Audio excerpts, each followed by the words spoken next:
brothers and sisters, and we thank the Lord for this time that He gives us week after week to praise and worship Him as a family. Hallelujah. There's a difference in our personal time when we praise and worship Him, and when we come together. The Bible says that two can chase 1,000. Amen. So we are got this power when we are in a group. And this evening our topic is intercession in a time of crisis. Now we all know that there are many types of prayer mentioned in the Bible. First of all, there are prayers of supplication. There are when we ask the Lord to do something. Amen. And then there are prayers of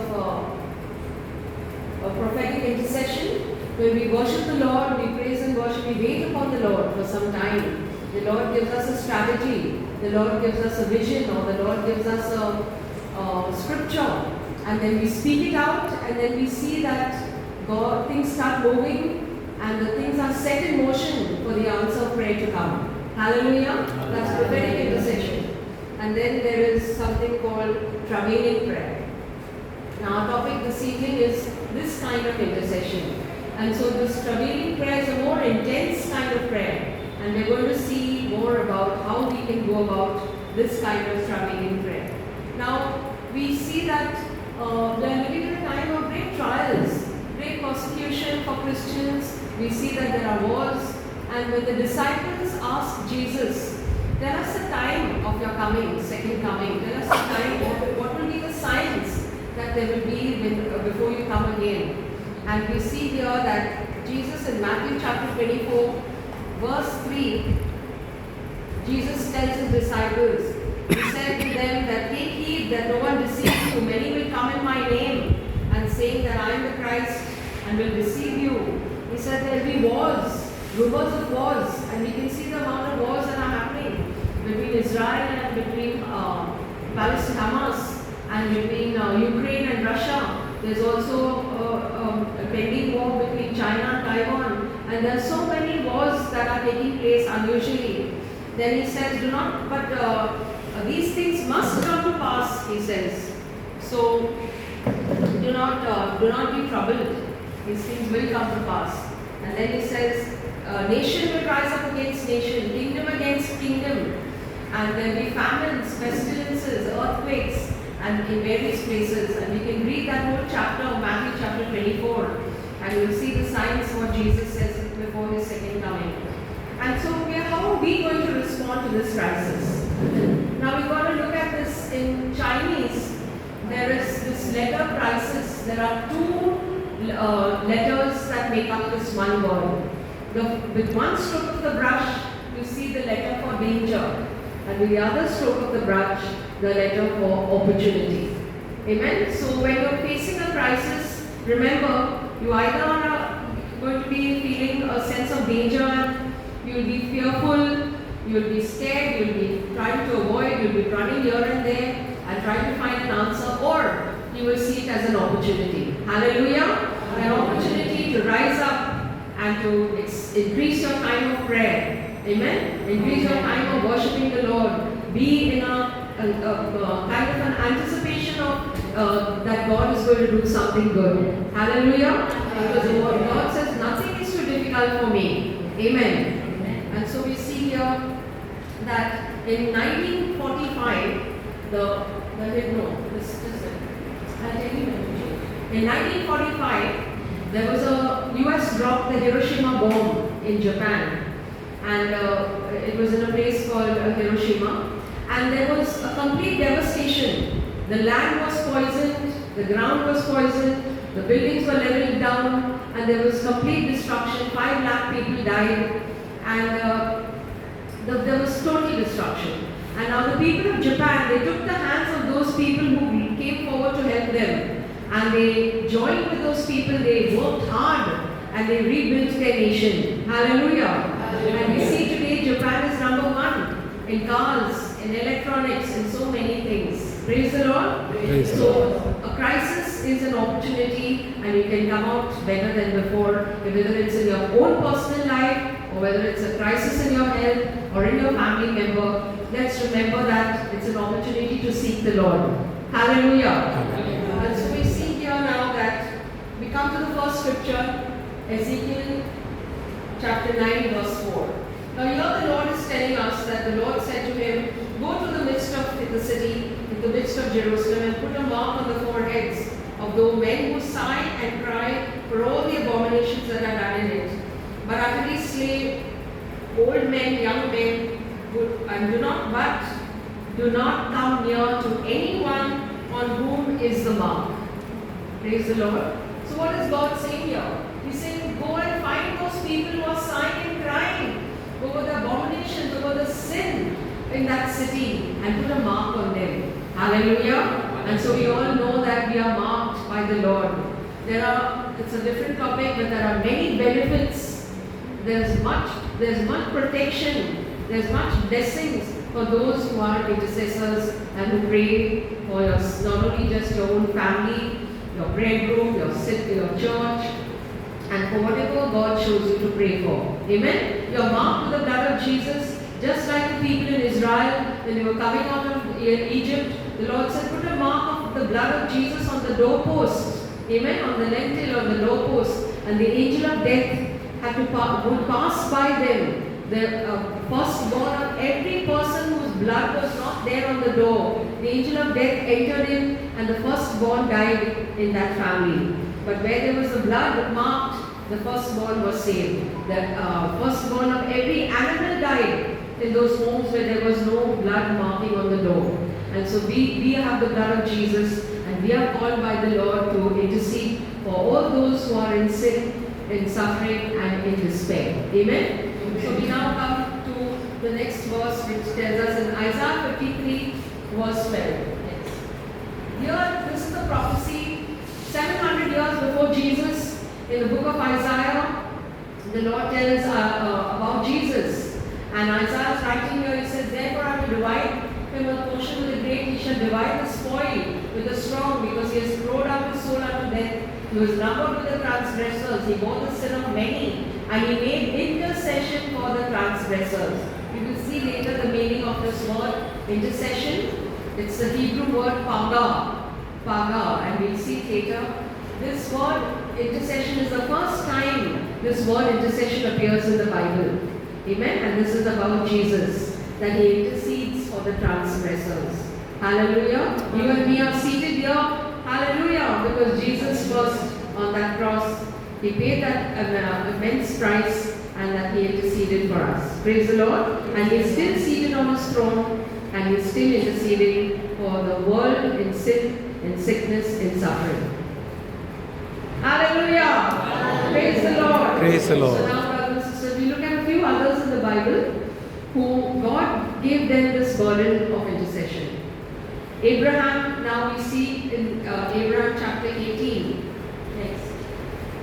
In Abraham chapter 18, 22 to 32. Genesis. In the book of Genesis, we see here that Abraham now is interceding for Sodom and Gomorrah because he knows his nephew Lot. He knows that God appears to two angels and tells him that the sin of Sodom has come up before me. Now we see Sodom had many sins. There were sins of pride, sins of cruelty, sins of injustice, unnatural lust, men with men, women with women, inhospitable to strangers, uncharitableness, and all these sins were there in the city of Sodom. And Abraham is now very concerned because he said, God's telling him, I'm going to see that city, and I want to see that sin has come up, and I'm going to destroy that whole city with fire and brimstone.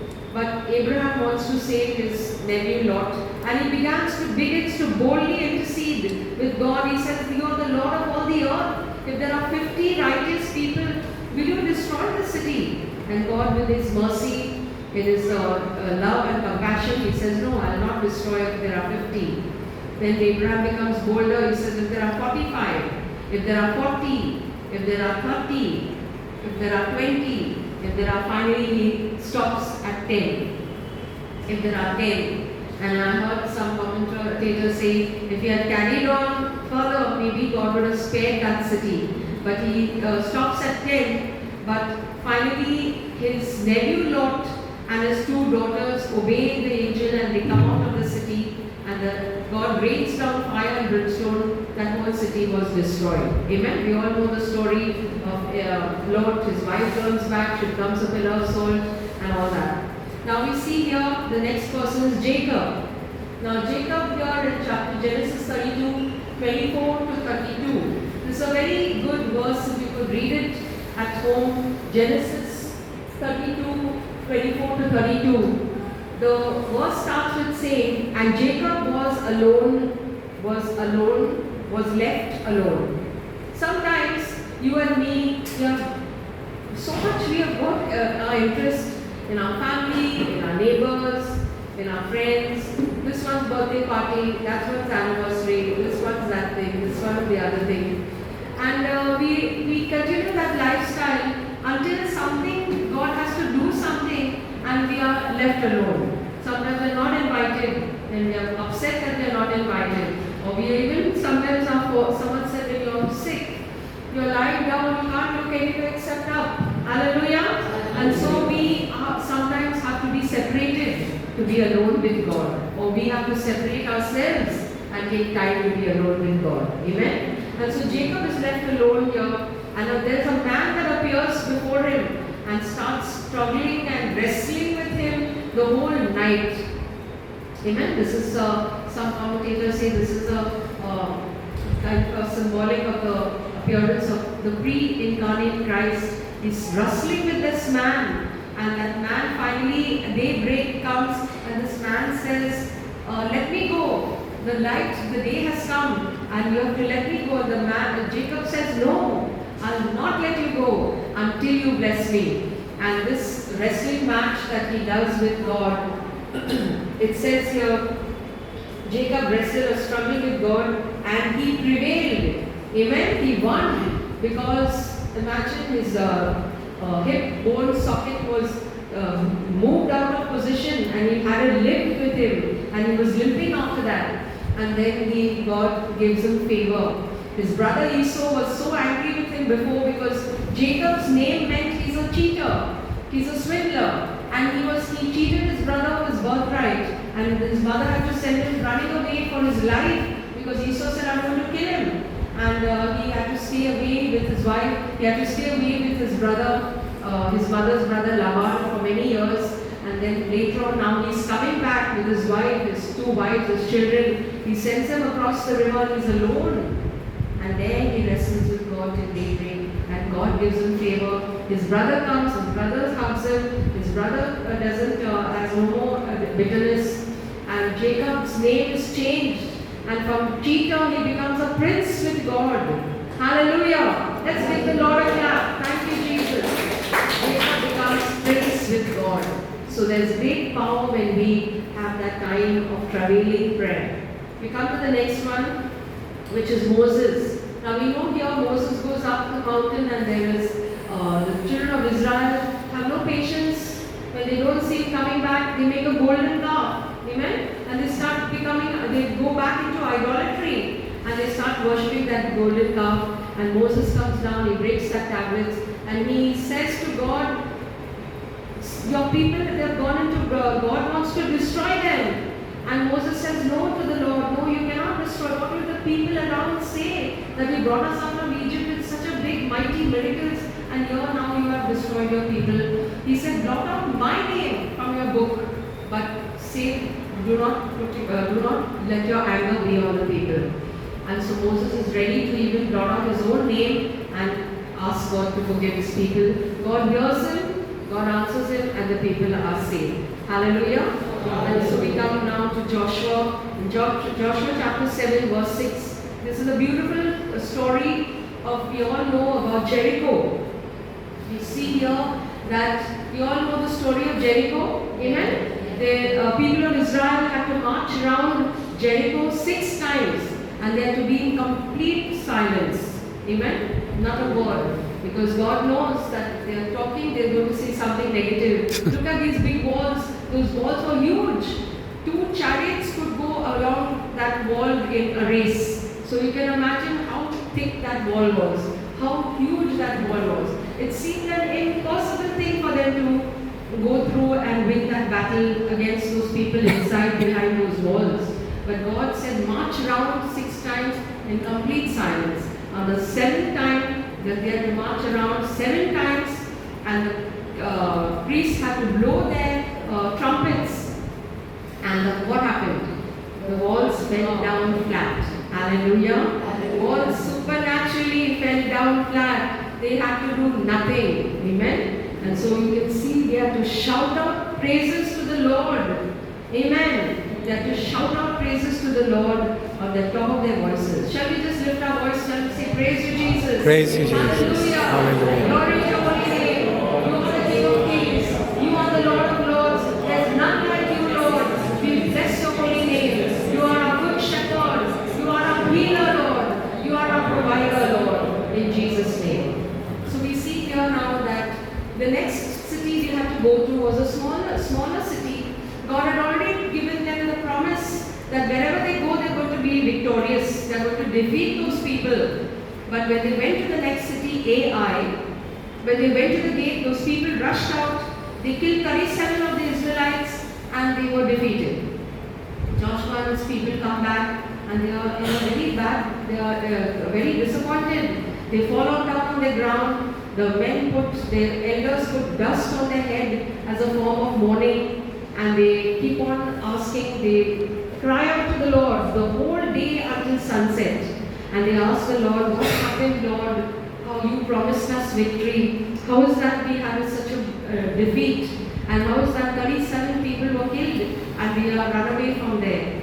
And the Lord said, the Lord revealed to them through that intercession. That was the answer that came after they prayed. He said that there is sin in your camp. And there was a man, Achan, who was from the tribe of Judah, and he had stolen the gold, the silver, and a beautiful Babylonian robe. Must have been looking really beautiful, amen, with a lovely embroidery. He robbed that robe and he hid it in his tent. And the Lord had already told them not to touch a single thing when they go and they plunder the people. The gold, the silver, the bronze, all had to be brought into the Lord's treasury. They didn't have to touch anything of those enemies. Those things were accursed things. And so the Lord said, that man has stolen and hidden the things. And the Achan was brought out. He accepted that he had done it. And he was stoned to death. Not only him, his children, his animals, his cattle, everything was stoned to death. You can imagine the seriousness in the Old Testament when you disobeyed the Lord and went against His commands. It was a sure death. Yet we in the New Testament, we have the grace of God. Amen. Because Jesus has shed His blood, we can just go in our room, we can just ask Him to forgive us. And instantly the Lord's blood comes and washes us, and it is just as if we have never sinned. Amen? So we want to see that this is the answer to travailing prayer, that God gives you victory, God gives you answers, God reveals. If there is any Achan in our own lives, God will reveal it to us when we spend that time in quietness, in prayer. Hallelujah. And we can ask the Lord to forgive us. Sometimes we go on and on in life and we are not getting an answer to that. And there could be something else that God is telling us to do. Amen? To ask Him to forgive us. And so we see now that St. Francis of Assisi. Now St. Francis of Assisi is a very cherished saint, not only in the Catholic Church but all denominations of Christianity. They read and they love St. Francis. He had such mighty miracles.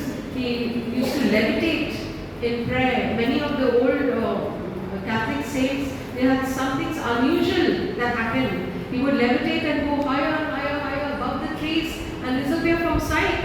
And people would think, now what has happened? He's gone high, how is he going to ever come down? But that was the kind of miracles that God worked through St. Francis. Now, a rich businessman, he wanted to test him one day, and he came with his, he asked him, can I spend a night with you in prayer and a night with you in your room? So Francis agreed. He came with his luxurious bed, and he was lying on his bed, and St. Francis was on a simple bed on the next bed. And this nightfall came, and this man was pretending to sleep. This rich businessman was pretending to sleep and snoring on his bed. And when St. Francis told him that he's gone to sleep, immediately he got up from there, he went down on his knees and he began to intercede in travailing, in sobbing, in unintelligible sounds. He was moaning, he was groaning, he was sobbing. 1 hour, 2 hours, 3 hours, 4 hours. After the 4th hour, he would let out a big sigh and loudly would say, "My Lord and my God. My Lord and my God." And then back again he would go into this type of travailing and sobbing and interceding and crying. Finally daybreak came, light came, and he went and woke up that man. He said, come on brother, get up. Let's go down and let's go to our morning prayer. Hallelujah. A whole night he's already prayed and yet he's already ready to go for his morning prayer. Praise the Lord. Yes. We have to be those, like St. Paul says, to pray without ceasing. Amen. Is it possible? Yes. Hallelujah. And so we see here that we come to this intercession in Hebrew. As I said in Isaiah 53, 12, it was that St. Paul, Isaiah says that Jesus interceded for the transgressors. Now this word intercession comes from a Hebrew word paga, which means to strike the mark. Amen? You see this bullseye. We don't need to be going round and round in our trying to pray this prayer, this is not working, that prayer. But God gives us to intercede and hit strike the mark, to strike the sharp collision, to come in between, to come into close contact, to run towards and pray with urgency and to reach for the answer. Amen? When we are praying, we are going to reach and get that answer. Hallelujah. Whoever you are praying for Israel, you are praying for any other situation that seems so troubling. But God will give you a way to pray and to hit that mark. Amen. So we see here that Galatians chapter, in this strike the mark. I remember a testimony of a man of God, Yogi Cho. He was a poor, started his ministry, he was very, very poor. And he wanted to have he was sitting in his own, a small little kind of a busty type of a place. He wanted a table, a chair and a cycle to go around and evangelize people. So the Lord told him, specifically ask me specific prayer. What kind of table do you want? Do you want a mahogany table, a teakwood table, or what kind of table? So then the chair, he said, what kind of a chair do you want? You want a station sitter, straight back chair, you want a swiveling chair, or what kind of chair? And then finally he said, you want what kind of cycle you want? You want a Korean cycle, you want a Japanese cycle, you want an American cycle. He said, I want an American cycle. So finally, after a few days, another missionary was leaving Korea and going away back to America. He said, come to my house and take whatever you want from there because I'm leaving. So he went in, he saw a beautiful table, that was a teakwood table. He saw a lovely chair there, that was a swiveling chair. And then he saw a lovely cycle there, that was an American cycle. Happily, he got answered all the 3 prayers and he took those items and he went back home and he rejoiced and he used them to serve the Lord. Hallelujah. Let's give a big clap to the Lord. Thank you, Jesus. So now that is the type of prayer we should be specific when we are praying. Now, Galatians chapter 4 verse 19. Here we have come to the New Testament and we are looking at St. Paul. He says, "You are my little children of whom I travail in birth again until Christ be formed in you." Now this word here is travail. Once again we have come to the travailing kind of prayer, which means from a Greek word odino, experience the pain of childbirth. Amen? So now Paul here is telling the people in Galatia that he has already given birth to them. That means he has already brought them to the Lord. But after he has brought them and they are converted from Judaism, he has converted them to Christianity. After they have become Christians, the Judaizers are coming there and leading them back astray, putting them back into the law. Amen? So Paul is very concerned about it and he starts travailing and interceding for those people whom He has already brought to the Lord. Now, as parents, we sometimes plead with our children. We want our grandchildren to serve the Lord. We want them to know Jesus. We want them to be away from bad company and all that. But we don't find that they are ready to listen. Amen? Because Ephesians chapter 6 verse 12, it says, we wrestle not against flesh and blood, but against principalities, against powers, against rulers of darkness of this world, against spiritual wickedness in high places. And our beloved youth are attacked by these invisible spirits. Amen? Now they are immature, they do not know that the invisible powers of darkness are working against, trying to stop them. But we as mature Christians, we have to travail and intercede for them. Amen? So Paul says, I travail as in birth. Now a mother knows when you give birth to a child, you go through the valley of the shadow of death. That means you could even lose your life. Amen? There are many women who lose their lives especially when they are giving birth. They start bleeding profusely and before it can be stopped, they lose their life. So we know here that that is the kind of agony, that's the kind of pain, that's the time of sorrow that we need to have when we are travailing in prayer. This word travail, next, it says strong cry, groaning, wrestling, real physical agony like to childbirth, a burden, a feeling of sadness, a feeling of concern, even anxiety. This kind of prayer is intense. It's usually just as the mother has to go through that pain and then the child comes forth. That's normally the last kind of prayer we make before our answer comes. Amen? We have tried many things and this is the last kind of prayer that we make before the answer comes. Hallelujah. And so we see here Saint Ignatius. At the turn of the 20th century, he said, we should ask God for the gift of tears. Because when we have tears, we are sometimes woken up from our sleep and we feel like tears, or we don't know why we are feeling that kind of a feeling of a burden. But the Lord, when we have tears and we cry with tears and pray, we enter into the grief that is in the heart of the Father God over the sin, over the immorality, over the homosexuality, over the transgenderism, and all the sins that are there in this world. Amen? And so Hebrews chapter 5 verse 7 says, Jesus interceded like this, who in the days of his flesh, when he had offered up prayers and supplications with vehement tears and cries. Hallelujah. Jesus himself interceded with vehement tears and cries. Hallelujah. And so we see here in John chapter 11, we're coming to the end now. In John chapter 11, we see here Mary and Martha, they send a message to Jesus and say, your beloved friend Lazarus is sick. But Jesus waits 2 more days and he sort of delays it. And when he comes back, he finds that Lazarus has already died. So Martha comes to him and tells him, if you were there, my brother would have not died. And what is Jesus? When she comes to him, she comes with some other more Jews and they're all weeping.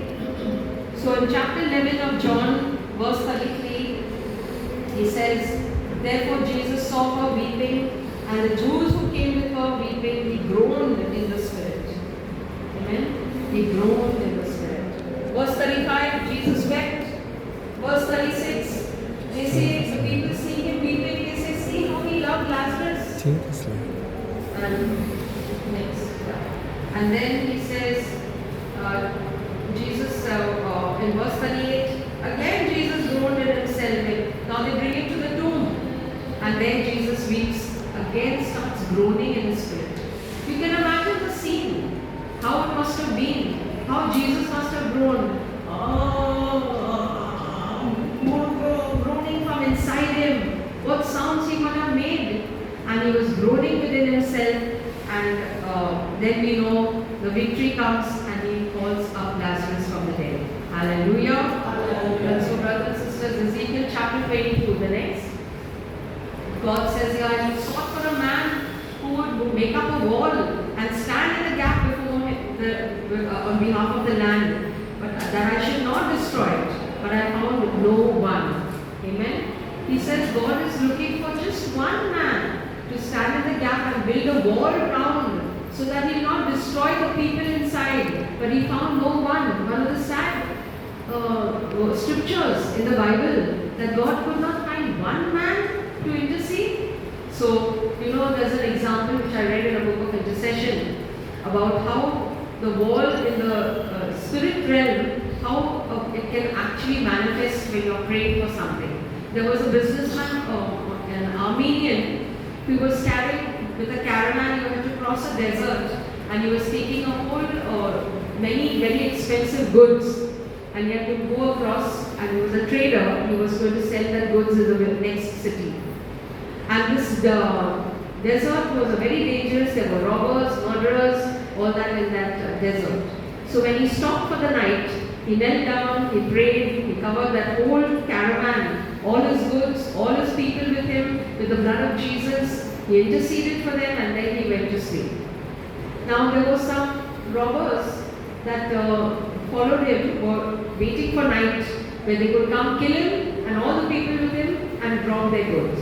And these robbers were in a group. They came with their swords, and as they came close to this caravan, they saw that there was a huge wall that was there around the whole caravan. They went around and they kept on looking for a small place where they could enter. There was not a chink, they couldn't enter anything.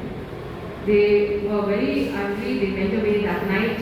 They waited for one more day. The day came. These people carried on. They packed up. They put up their camels, and they again started moving. The second night, the same thing happened. They stopped. They took off all their camels, gave them water, rest, and took out all those goods. And the man went down. He covered everything with the blood of Jesus, interceded, and went to sleep. The robbers came out again, those bandits, and they tried to check where they could enter. The same woman was there. The third night, they came back again, but this time the wall was broken in pieces all over. There was breaks in the wall, and they could easily climb in and go in. And they went in, and the first thing they woke up that man who was the owner of the caravan, and they spared his life because they said, "We are very curious to know about the secret. What is this walls around that you had for 2 nights? And today the wall is broken, we have entered in." And they asked him, you must tell us what is the secret of these walls. So this man was very surprised. He said, I don't know anything about these walls. I have not built any walls. The only thing I did was the first night, the second night, as soon as we stopped, I knelt down, I interceded, I prayed, I covered everything with the blood of Jesus. I prayed for the protection over my goods, my people, and and then only I went to sleep. It's only on tonight, the third night, I was so exhausted, I was so tired that I just didn't pray, I went to sleep. And that is the night that the walls were broken and they could come in. Hallelujah! Hallelujah! Hallelujah. And so, brothers and sisters, we are called to build. Ezekiel chapter 2 verse 5 calls these walls that protect us, the walls of fire. Amen? The enemy cannot penetrate. Even if your children or grandchildren are somewhere else in another part of the world, when you cover them with the blood of Jesus before you sleep at night, when you intercede for your family members by name, nothing, the enemy has no power over them. Amen? There was a woman who was interceding for her sister, and in the middle of the night she got up and she suddenly felt her sister was in danger. And she stopped, she didn't go back to sleep, she knelt down and started interceding with great agony for her sister, and she finally felt the peace of God after some time when she went to sleep. When she met her sister later, they exchanged notes, she said, on that night, and they found out she had written in a diary the time. It was the exact time her sister had got up. Her sister had gone to the sea. It was a pitch black night. The waves were roaring around, high waves were there, and she was planning to throw herself into that sea because she was going through a very difficult time. She had no way out and she wanted to end her life. But she said there was some invisible kind of hands that were holding me and pulling me back, and I could not in my life. So brothers and sisters, the Lord has many plans for us. Maybe we are even senior citizens, we may have finished our duty with our children, but God has many more spiritual children for you to birth. Amen? There are many more people in drugs, there are many more people who are in prostitution, in homosexuality, and the Lord will use you in your room, on your bed, you can intercede, and those people will come up to you. Amen? One day in eternity, those people will come up to you, and those people will thank you that you spent that time in prayer. Shall we bow our heads?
If you believe and I believe and we together pray, the Holy Spirit will come down and our families will be saved. Our families will be saved. Our families will be saved. If you believe and I believe and we together pray, the Holy Spirit will come down. Our families will be saved. Our families will be saved. Our families will be saved. If you believe and I believe, and we together pray, the Holy Spirit will come down, and India will be saved, and India will be saved. Sing loudly, India will be saved. The Holy Spirit will come down, and India will be saved. If you believe and I believe, and we together pray, our Holy Spirit will come down, our prayer group will be saved, our prayer group will be saved, our prayer group will be saved. If you believe and I believe, and we together pray. Brothers and sisters, the Lord is giving each one of us a personal invitation. Will you come into that prayer closet? Will you intercede? Will you travail in prayer? There's lots of work to be done. I have millions and millions of people in darkness. Millions and millions of people are searching and struggling. There are people in the ICU. There are many kinds of intercessors. There are people who are crisis intercessors. When somebody is in a crisis, an accident, or in a dangerous situation, there's a fire, there's an accident, there is some murder, I wake you up at night, I give you a sense of burden, a sense of danger, and I rely on you to intercede. There are some who are intercessors who pray for governments, for the BJP party, for India, for no persecution in India. There are people who pray for Israel intercessors. The Lord said, pray for the peace of Jerusalem. And the Lord is answering all kinds of intercessors. The Lord will reveal to you what kind of intercessor He has called you to be. And He will release a mighty anointing of intercession as you say yes to the Lord. Quietly in your heart, just surrender and say, yes Lord, I'm willing. I'm ready to pay the price. I'm ready to not go to that occasion or that party or that whatever. Sometimes God may tell you in the middle of a big dinner or party to go out from there and go home and intercede. Are you willing? Yes, Lord, we want to thank you and praise you that you're calling us to be intercessors whom you can rely on, whom you can trust, and we will intercede, Lord, and we will see victories upon victories. Our answers the answers will be only known when we come to heaven. But we will be those intercessors to stand in the gap. In Jesus' matchless name we pray. Amen.